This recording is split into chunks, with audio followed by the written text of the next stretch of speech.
নমস্কাৰ, মোৰ নাম শ্ৰী সৌৰভ বৰুৱা। মই কৃষি বিজ্ঞান কেন্দ্ৰ মৰিগাঁৱত ভূমি বিজ্ঞান বিভাগৰ বিশেষজ্ঞ হিচাপে কৰ্মৰত।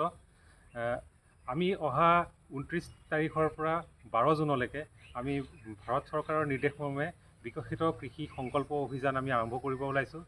এই অভিযানটি আমি মৰিগাঁও জিলাৰ সকলো উন্নয়ন খণ্ডকে সামৰি 56টা গাঁও পঞ্চায়তত আমি অনুষ্ঠিত কৰিম। এই অভিযানৰ জৰিয়তে আমাৰ কৃষকসকলে আমাৰ এই বৰ্ষাকালীন শস্যৰ বিজ্ঞানসন্মত কৃষি পদ্ধতিসমূহৰ বিষয়ে অৱগত হ'ব, যাৰ জৰিয়তে তেওঁলোক অধিক লাভৱান হ'ব পাৰিব। ইয়াৰ লগতে আমাৰ বিভিন্ন বিভাগসমূহে ইয়াত সহযোগিতা আগবঢ়াব, য'ত আমাৰ মীন বিভাগ থাকিব, পশুপালন বিভাগ থাকিব আৰু কৃষি বিভাগ থাকিব।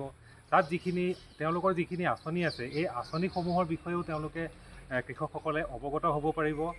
মই আজি আমাৰ মৰিগাঁও জিলাৰ সকলো কৃষককে এই অনুষ্ঠানত অংশগ্ৰহণ কৰিবলৈ অনুৰোধ জনাইছোঁ, যাতে তেওঁলোক অধিক লাভৱান হ'ব পাৰে। ধন্যবাদ।